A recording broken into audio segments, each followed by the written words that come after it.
Hello and welcome to Follow the Money. I'm Raine Musñgi. Join us as we explore the tools and insights you need to jumpstart your financial journey.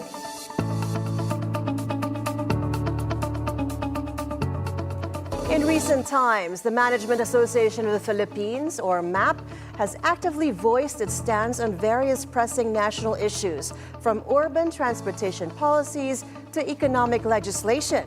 Today, we are honored to have with us MAP Chairman Eduardo, who will provide insights into these developments and their implications for the country's management and business sectors. Eddie, good afternoon, and we appreciate you joining us today. You're welcome. Welcome to Follow the Money. Ed, you've been MAP Governor in charge of traffic, transport, infrastructure, trade, tourism, among others, since 2015. And the MAP recently described the removal of the EDSA bus lane as ill-advised and expressed concerns over its potential impact on traffic congestion. Could you kindly elaborate for us the association's main apprehensions regarding this policy change? Well, it is misplaced simply because that this is the most cost-effective mass transit measure that was adopted by the government so far, and it's doing very well, despite the fact that it's not yet completed, and therefore it's now being prepared for privatization. And do you agree with this move to privatize the bus rail system? Yes, in fact, we advocated that. Is there a particular system that we should be pushing for in making sure or turning it over to the private sector? Well, in a privatization under the PPP, the concessionaire will take charge of development of the system, and what we expect is that it will be transformed into a bus transit system, or a BRT, and that will be it will be rendered more efficient than it is now. And of course, over and above the bus lane on EDSA, there's still the worsening traffic conditions in Metro Manila. The MAP had already called for a state of calamity to be declared even last year. What specific measures is MAP or you are advocating for to address this crisis effectively? Well, we said that somebody should be appointed as traffic char, and that to take charge of the traffic problem.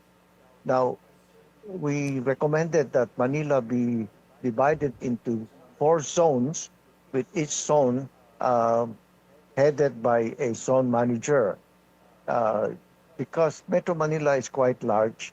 Therefore, the traffic condition in these 4 different zones are not exactly similar, and therefore the zone manager should be responsible for the traffic condition in his particular zone.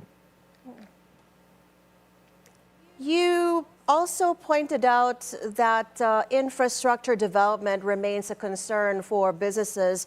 What are the MAP's recommendations to the government to accelerate infrastructure projects and improve urban mobility? Well, number one is in Metro Manila, the subway is would be a game changer if completed as scheduled. But then we understand that there are right-of-way problems as usual, and that this is hindering the progress of the development. Now, if only this can be accelerated, then that will be a great help to Metro Manila. What do you think it will take for these right-of-way issues to be accelerated? Who should or which agency should be leading that charge? The Department of Transportation is the one responsible for the implementation of this subway project, and therefore the the this department should be granted all the authority and the powers to resolve all pending problems regarding right of way. But then, under the current system, there is the uh, the landowners involved has a lot of leeway in order to delay and to delay the project. Therefore, the uh, government should be given the full authority in order to expedite the and resolve the issues. But if government does that, what does that mean for the private landowners? Well, it's underground anyway, and under the current system, the the the underground line uh, about 50 meters below should be the the uh, the responsibility of government, and that the private sector uh, has no say on that. But then the um, the ideal would be about 15 meters below the surface in order to the subway not to be too deep down underground. I see. And the current target for the completion of the Metro Manila subway is 2028. Looking at plans of government right now, do you think that we would be able to meet that 2028 target? Well, we are optimistic that it will be met, except that the some section uh, it will be delayed further. Then the schedule for the whole line will be affected. Do we need to replan this whole Metro Manila subway or even just some areas? What will it take to finish it as fast as we can? Do we need more budgets for it? Well, no, it's not a budgetary problem. It is more a right of way problem, wherein the rights of the landowner will be respected, and that the government may uh, take hold of that property underneath. So it's a matter of negotiation, and that the government be be vested with all the rights and the authority to do it. Are you privy to which areas are in contention when it comes to the pushback from the landowners?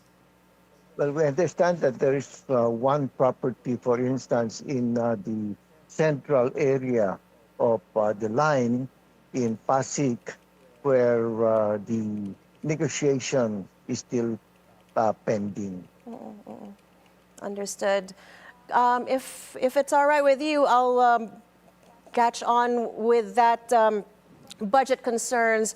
Several business groups, including MAP, have expressed concerns about potential electioneering in the 2025 budget. Are there reforms that you believe are necessary to ensure transparency and prevent the misuse of public funds during election periods? Well, what the problem with the current budget is that there was a lot of lack of transparency uh, during the BICAM, uh, wherein the final budget was fresh out, and the final form that came out was not uh, not desirable in the sense that so much money was um, allocated for areas wherein it may be uh, Abused. abused. Yes. So you believe that what should we do about that budget? Well, the the private sector is still hopeful that the president might be able to do something about it, and we're waiting for that. Is there a particular amount that you wish to be reallocated, and to which sectors?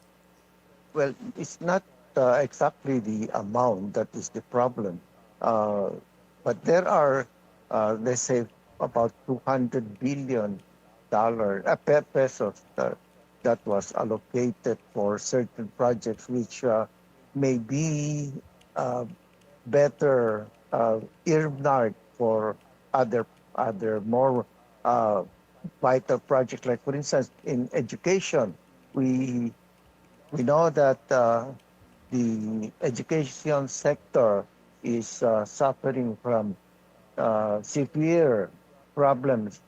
Uh, the young students are not able to to read and to write properly, and this has to be addressed. Meanwhile, we also have you also made a position on the proposed 200 peso daily wage hike, very much opposed by various business sectors, citing potential adverse effects on MSMEs. How does MAP propose balancing the need for fair wages with the sustainability of MSMEs? Well, it's like this, the national wage uh, cannot be uniform throughout all industries and throughout the country. There are large companies that can easily afford the 200 peso, while the smaller and the medium size businesses may not be able to afford it. So therefore, the if the 200 pesos increase will be applied all throughout, it will create problems. And the what will happen is that there will be closure of businesses, and the result will be less than what we expect. Is the proposal then to apply the 200 peso wage increase just to the employees of certain large caps? The Again, please. The 200 peso daily wage increase, you were saying that certain large corporations might be able to afford that kind of wage increase, but the smaller corporations, smaller companies probably will not. What is the May not. proposal then to be able to balance both the Well, need for higher wages and the need for companies to be able to survive? well, we have this regional wage board where the wage increases is being adjusted on an area by area basis, and I think that should be the solution. Understood. Well, Eddie, Mr. Yap, we have to pause for a few reminders, but we'll dive deeper into these pressing issues with MAP Chairman Eddie Yap when we return. Stay on BNC and follow the money.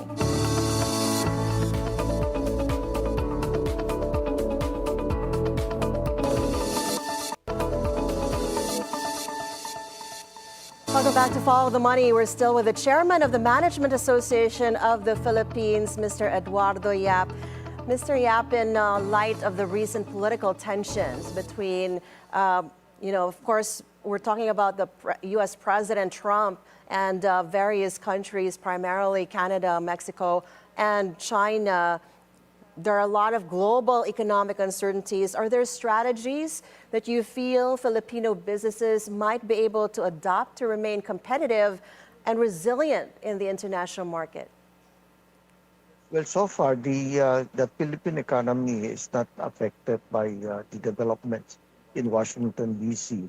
The recent 25% tariff increase on aluminum and steel are not a vital factor because our industries are uh, shall we say not exactly geared to these materials, and that China and Vietnam, for instance, are the primary source of supply for the Philippines. Yesterday we had an event where, Plus Australia, I should say. Plus Australia. yes, sir, yesterday Philippine ambassador to the United States, Babe Romualdez, was saying that one of our advantages in the Philippines in terms of trade is critical minerals. So he was advocating for the strengthening of the mining sector as well as nickel and ore processing. Do you agree with this position? Well, yes, our mining sector is poised to take advantage of the situation, except that the the sector is not fully developed. We are primarily exporters of raw minerals, and we don't have finished minerals to export. So you think that we should, or government should endeavor to, invest in developing the mining sector? The mining sector is quite dependent on energy, and as we know, the energy cost is quite high for for refining minerals, and therefore that is a handicap that we have to hurdle. Right. In other stories, there's also ESG, environmental, social, and governance factors becoming increasingly important in business operations, though we seem to be seeing a pullback of that under the Trump administration alongside DEI. Do you feel that the Philippine companies should be following suit, same as the Trump administration, pulling back on ESG as well as DEI? Well, we have not really backpedaled on this, and we are still into these policies, and that. But we will we are watchful what adjustments we need to make in order to conform to that of the United States. You, as MAP, have a theme for this year focusing on management excellence for a progressive Philippines. Can you share with us some specific initiatives or programs that the association is undertaking to promote this vision? One of the key areas that we were affected is the ease of doing business, and that we believe that if red tape, for instance, can be addressed, that will help a lot in solving the challenges that are being faced by businesses. Do you feel that our current crop of candidates for the midterm elections, of course the midterm elections are approaching, do you feel that our current crop of candidates have the qualities that the MAP believes are essential for elected leaders to foster a conducive environment for business and economic growth? It is the observation in general of the private sector that we that recent slate of candidates for the Senate, for instance, can be improved. But then that is what is already on the table, and we have to make the most out of it. Do you have some final words, perhaps, for some of our viewers? Many of them are coming from the SME sector. Reminders for the midterm elections and the upcoming economic challenges we have. The, well, as in the pastoral letter that was read 2 Sundays ago, is that the issues facing society must be addressed, and we need to adjust to this situation. Now, the on corruption, transparency, that is a major concern, which can be addressed individually by the electorate. And so the way they vote will definitely make a huge impact on how we move forward as a country. Yeah, well, we're hopeful that as we have been in this situation before, and that the the country can still hurdle these challenges that we face, that we're still we're still hopeful that measures can be taken in order to address this problem that we face. We shall be watching out for the next moves of President Marcos in the coming days. Management Association of the Philippines Chairman Eddie Yap, thank you so much for sharing your valuable insights on these critical issues. Your perspectives underscore the importance of proactive management and collaborative efforts in navigating the challenges facing the Philippine business landscape today. Thank you so much. We appreciate it. Thank you. And before we go, we'll leave you with this thought from the American scholar, widely regarded as a pioneer of the contemporary field of leadership studies, Warren Bennis. Success in management requires learning as fast as the world is changing. And that is it for today's edition of Follow the Money. I'm Raine Musñgi. Thank you so much for watching. Keep it here on BNC, the Bilyonaryo News Channel, always on top.